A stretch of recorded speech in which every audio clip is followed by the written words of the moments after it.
Hi, everybody. My name is Lake Miller. I'm the Director of Education at NCCJ, the National Conference for Community and Justice of Greater Dayton.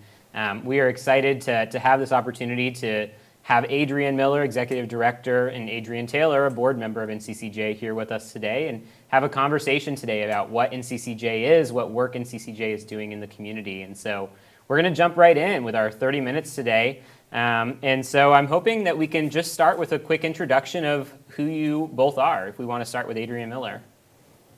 Hi, everyone. I'm Adrian Miller. My pronouns are she, her, hers, and I'm the Executive Director over at the National Conference for Community and Justice of Greater Dayton. And Adrian Taylor. I'm Adrian Taylor, citizen of Dayton, Ohio, and I am Director of Diversity for Premier Health and a board member of the NCCJ. Awesome. Thank you both, and excited to learn more about both of your roles with NCCJ and the work that NCCJ does. So I want to start with Adrian Miller. I know we have two Adrian guests today, so on my notes I just have Miller and Taylor.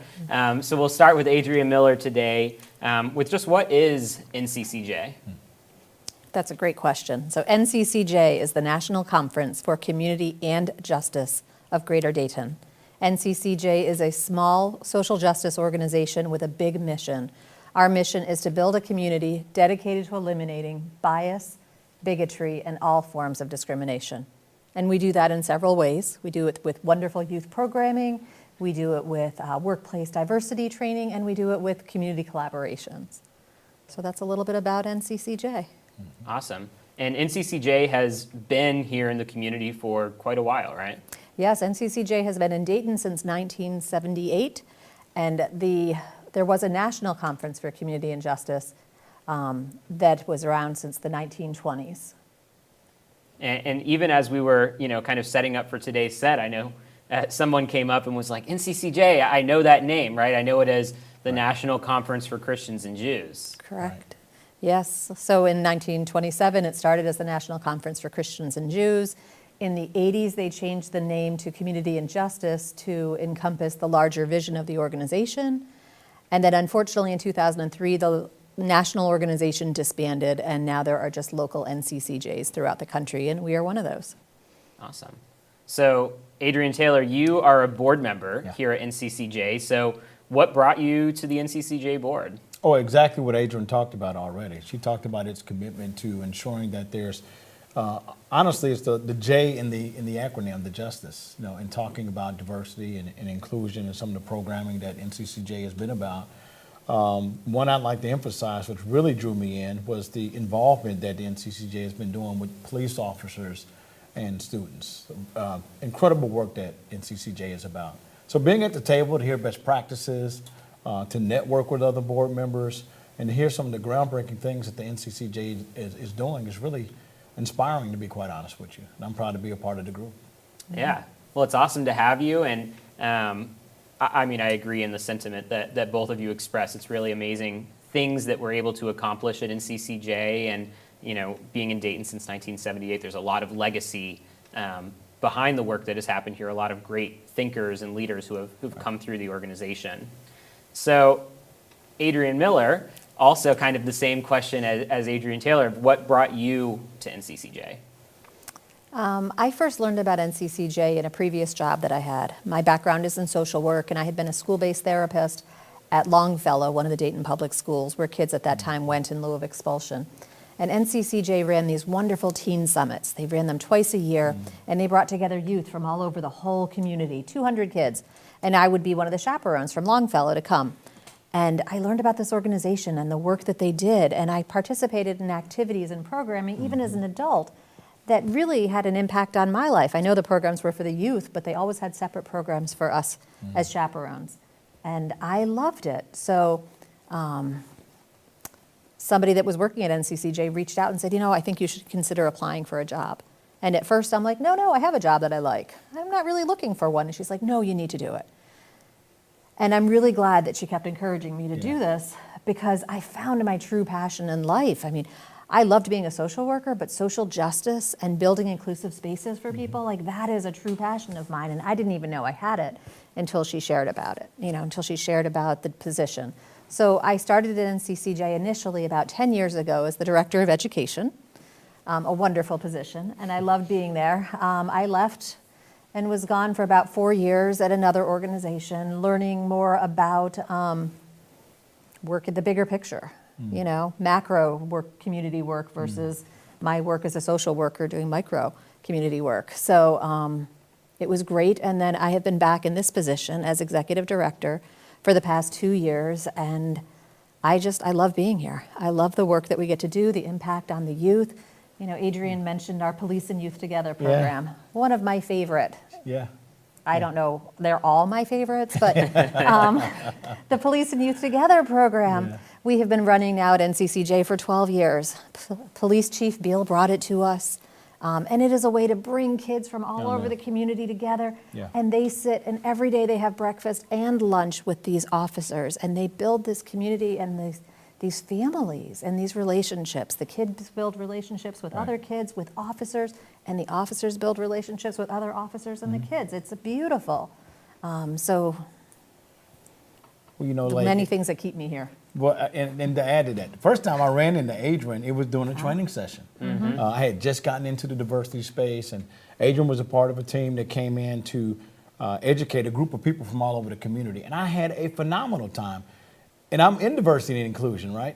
But what was more important to me and more riveting was the people around me were just learning. Their minds were being unpacked to look at things differently, to have a different perspective about how we treat each other and how we judge each other. And that was one of the things that kind of drew me in, was that work, to see it take place and to be a part of it and to be a part of the change in the group. I mean, by the end of the session, I think we were all hugging each other and crying. It was that kind of training session, but it was so necessary for the heart and the mind to work together and looking at diversity and inclusion and belonging and equity so much differently. So it was that work. And then once I was drew in, I found out about the police program with the students, which is just phenomenal and so necessary right now. So it's the full package of justice. It's the education, it's the community touch, and it's all the things that the NCCJ advocates for, which is really attractive.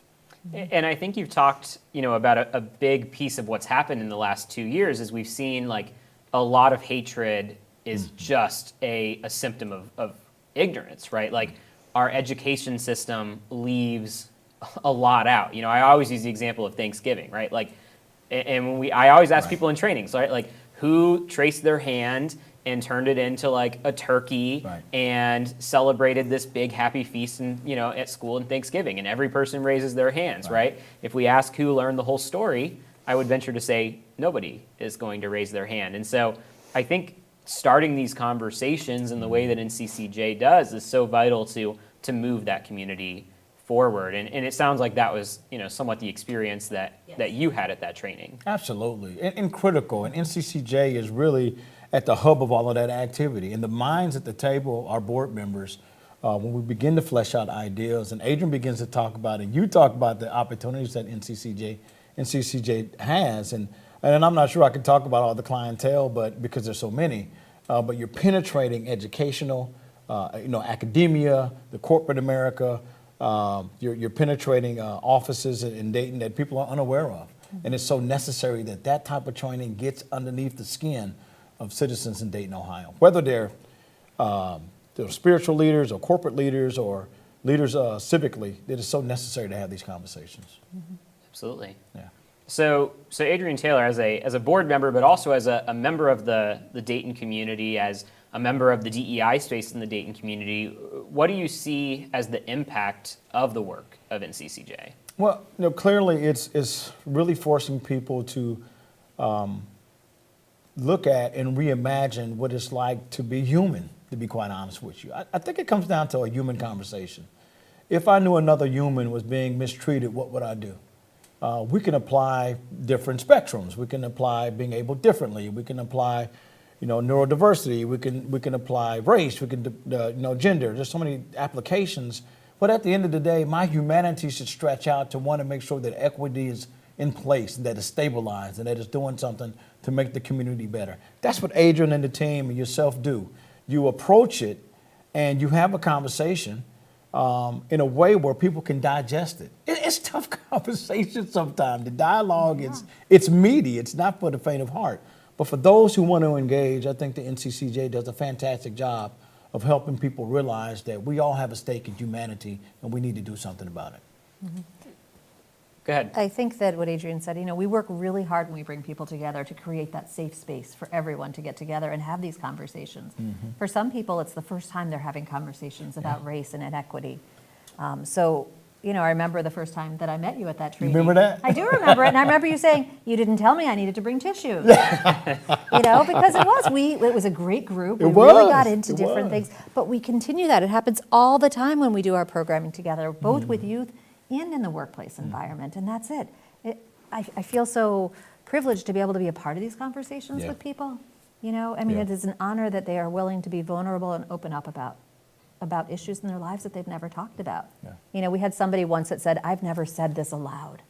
That's huge. That's rich. That they felt safe enough to do it in this environment and get feedback. So that's what we do. We work so hard to create those safe spaces for people, because once we have those true conversations, then change can happen. Right. If I don't know there's a problem, I don't know that I can change, I don't even think about changing something. Yeah. So I want to add to that and take the conversation just a little bit deeper. I'm a black guy. The camera hadn't picked up on that just yet, but they see me coming having this conversation about race, and I pick up on different energies when I'm talking about it, right? But obviously, this is a white female, you're a white male. So to bring that conversation to the table, I think it may be easier for people to digest. Not that I'm approaching it from the standpoint of the angry black man or that. I think I do a relatively good job of making it something that people can take in. But when I've seen you guys go to work and present in the room, and it's they're following your sway, and you're providing them with intel that they need to make this a better place for us all to live in the community. Going back to what you said about community. Yeah, well, and I think, touching on what you said, Adrian, there's so often a wall that goes up as soon as you're talking about DEI, anything related to DEI. If you dare say the word white privilege in a workplace, right? Like a red flag is raised, that wall goes up, so I guess I throw out to both of you, like, where do those walls come from, perhaps, taking this conversation more to the DEI world, a little away from NCCJ. Where do those walls come from, and how can we start, as NCCJ, but also as a community, to tear those walls down and make these conversations more approachable? you want to go or you want me to? Ladies first. I think the walls come because people say, well, my life hasn't been easy. I've struggled to get to where I am. Right. My race had nothing to do with it. I never thought about the color of my skin until I got into this work. I never thought about the fact that everywhere I went, I'm surrounded by white people, people that look like me, until I started really immersing myself in that world and educating myself, and even at times purposely trying to build my close people in my life.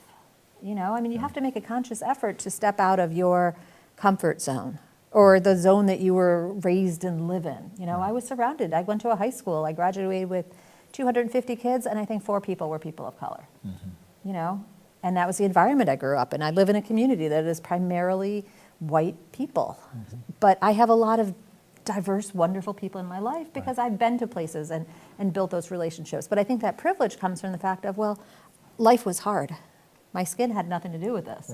But people don't get that. When I talk about privilege, a lot of times I start with privilege versus white privilege, and I talk to people and say, well, let's see, right now, you're looking at me, you can see me. It's a privilege to be able to see me. It's a privilege to be able to hear me. The fact that we walked in this room or drove your car here, these are all privileges that not everybody has. So when I bring privilege that way, people can be like, oh, well, that kind of makes sense. And then we can lean in more towards talking about what white privilege really looks like. Right. That's good. So, that's something that's helped, but I just think that it's that. Well, I lived a hard life. I've gone through trauma. I've had problems. I've struggled, but never because of the color of my skin. That's good. That's good. I share the same sentiment. I think that, until we can get over the terms, we won't be able to deal with the sentiment that the terms provide. So when people hear white privilege or white supremacy, they hear white first, and then they feel the insult. So you're calling, I'm white, so therefore I'm supreme, or I'm white, so therefore I'm race. So it's not that. And I've had some really tough conversations these last couple of years about let's just talk about the terms. I'm not indicting anybody, but I do believe that we need to talk about the terms. And guess what? The terms are going to change. It'll be something different before you know it. But while we're here right now in this moment, let's you and I kind of dig into this and let's have a conversation about it, especially the white privilege thing or the white supremacy thing. And until we can have that rich conversation and that dialogue, and guess what? Sometimes it's going to be, well, most of the times it's going to be uncomfortable, and sometimes it's going to be some conflict. But going back to being a human, we have to work through that in order to arrive at the destination where everybody has equity. So you're asking, where do those barriers come from? And I think you were articulating it very well, Adrian, is that a lot of times I think it's just a matter of an education and conversation. Let's have some coffee and let's talk about it. And I'm willing to do that, with anybody that's willing to listen. So I think that's where it comes from too. Well, and I think, you've just touched on this discomfort that can be so often associated with these conversations. And I know I've shared with both of you, and I oftentimes say during trainings, I have this picture behind me in my office that says great things never come from comfort zones. And I think when we're approaching this conversation, there's that reminder of, if we're going to advance as a society, we're certainly not going to advance by doing the same things. We're not going to advance by having the same conversations. Change is going to be uncomfortable, and I like to compare that discomfort to growing pain, right? Like that means we're doing the right thing. When we're uncomfortable, we're on the right path. So I think you've also started to talk about these conversations, and something that comes up oftentimes for people as we're having conversations about diversity and inclusion, right, is this fear that I'm going to say the wrong thing. I'm going to mess up. I think we're in a world that, for better or for worse, is really fixated on this idea of political correctness, right? And what if I say that wrong thing correlates sometimes to, well, let me just not talk about these issues, right? And then we're in this perpetual cycle.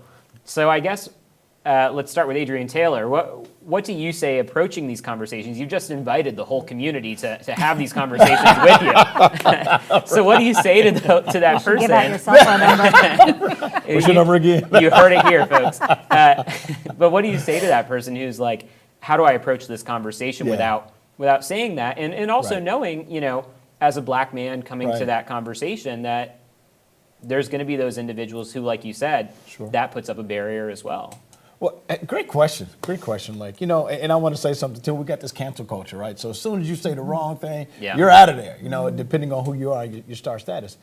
But honestly, when you consider saying the wrong thing, sometimes you got to look at it from the standpoint of the minority, which I am. I can't turn off black. I'm black all day long. I can't go somewhere and hit a switch and become non-black. So what it turns into is, what I want to hear from people who are white is, I want to hear the effort.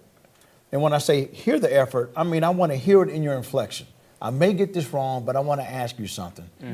Can you tell me, I've heard these things about chicken and watermelon and how blacks are athletes and maybe not. Let's have the conversation. And I can tell with my ears, because I want to hear it, that you're trying. You're earnestly trying, and that there's nothing malicious behind your humanity in that moment in that exchange. And let's work through that together. Let's together arrive at where we need to be at in this dialogue. So it's the power of silence. When you don't say anything, you're saying a hell of a lot, pardon me.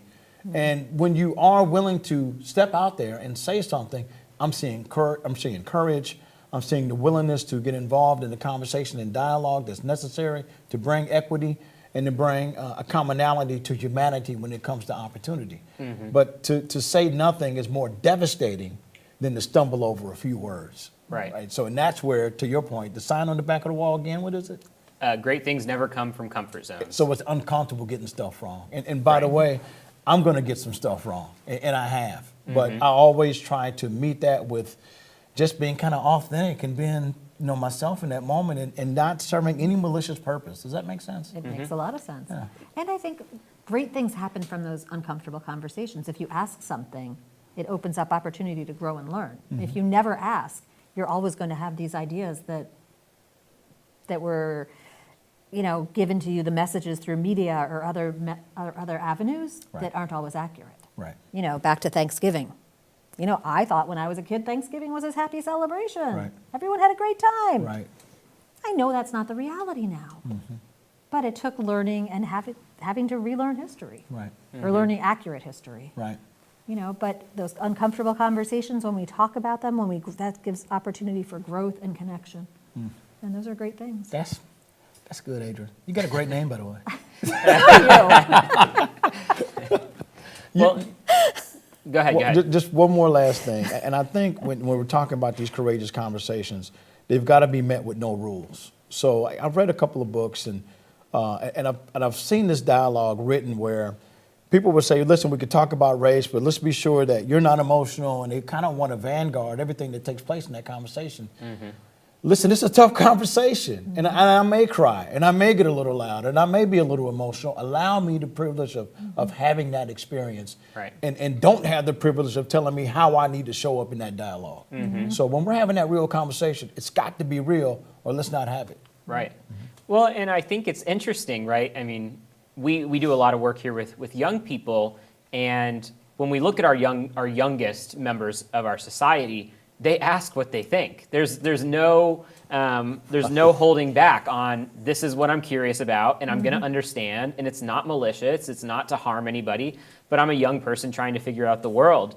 And I've often wondered, as we're looking at older people, like, when did that stop? When did we approach these conversations of, I'm fearful of asking this person's experience, of, young people who all they've heard their whole life is this idea of color blindness, or like, don't approach that. And I was even listening to the Daily this morning. I always listen to the podcast on my way into work, and they were talking about the three other officers at George Floyd's murder, not Derek Chauvin, but the other three, and how one of these officers had been raised in a home with black children and a white mom, and they were raised colorblind.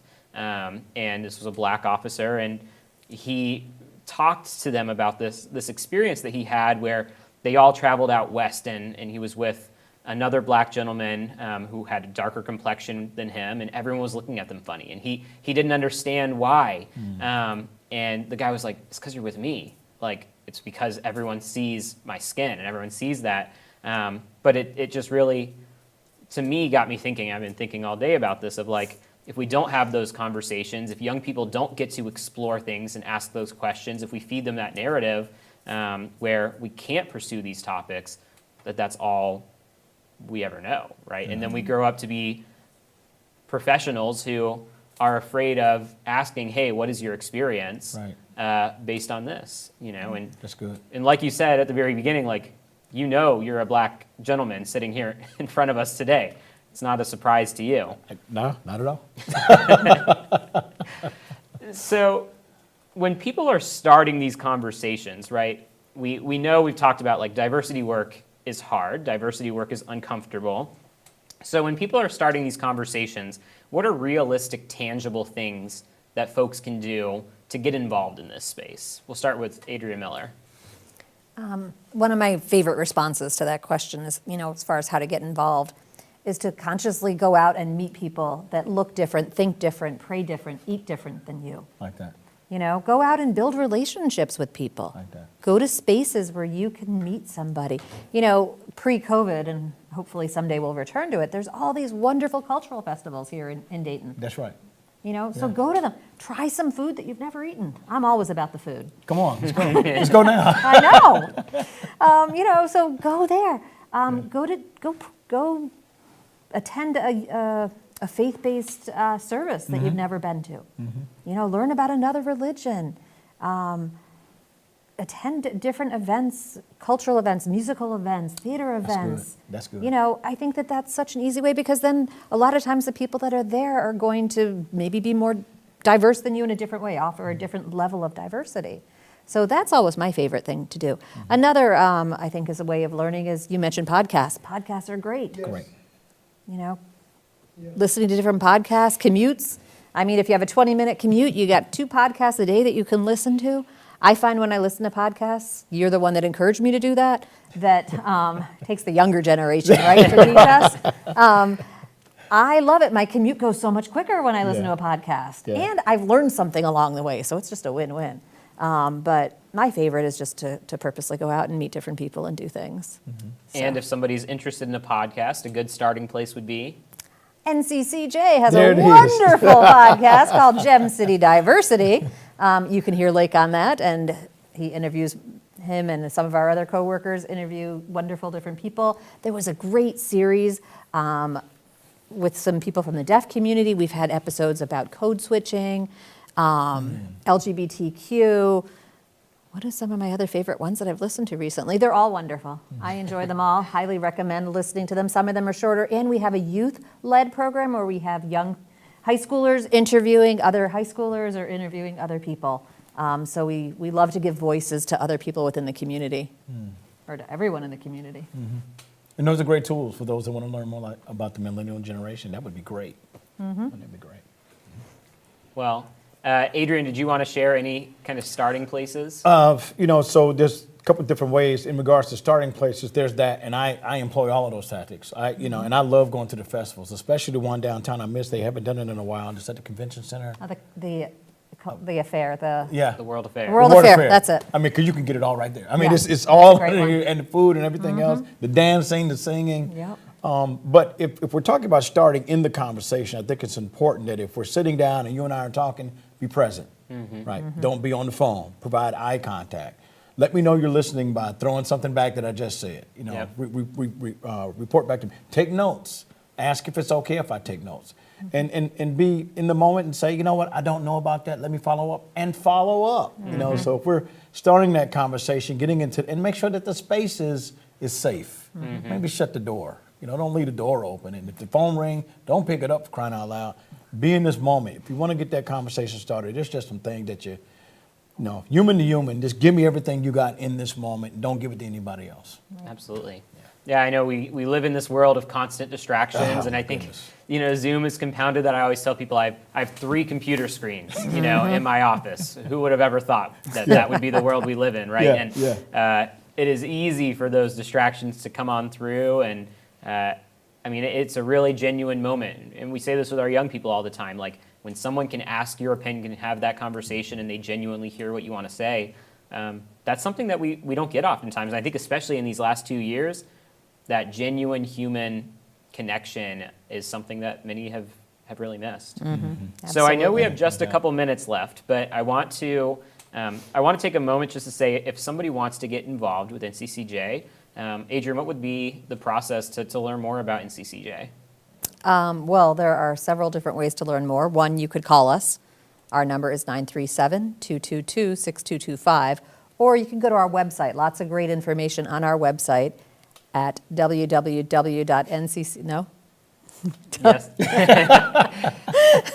nccjgreaterdayton.org. Awesome. Is another great way. It talks about the different programs that we've talked a little bit about. We mentioned Police and Youth Together, but we have other wonderful programs for students, as well as corporate workplace diversity programs. So that's all available on our website. Reach out. We love connecting and meeting new people. Is there any last thoughts that folks want to share today? Adrian? I just want to say, if you want to learn more, please reach out. We would love to meet you. We would love to come and spend time with you, tell you about our organization. We'd love to grow and learn from you as well. Awesome. I'd say I've talked to a lot of young people that want to get involved in diversity. Come find out about the NCCJ. It's a great place to start. And pick up a book or two and diversify your authors. Read some good books and find out more about what you need to find out about. Awesome. Well, thank you both for being here, Adrian and Adriane. This has been great. I really appreciate it. And certainly, if anybody has questions or wants to find out more information about NCCJ, we definitely encourage you to reach out. Go to that website again. That's www.nccjgreaterdayton.org. I'm Blake Miller again. Thank you all for this opportunity.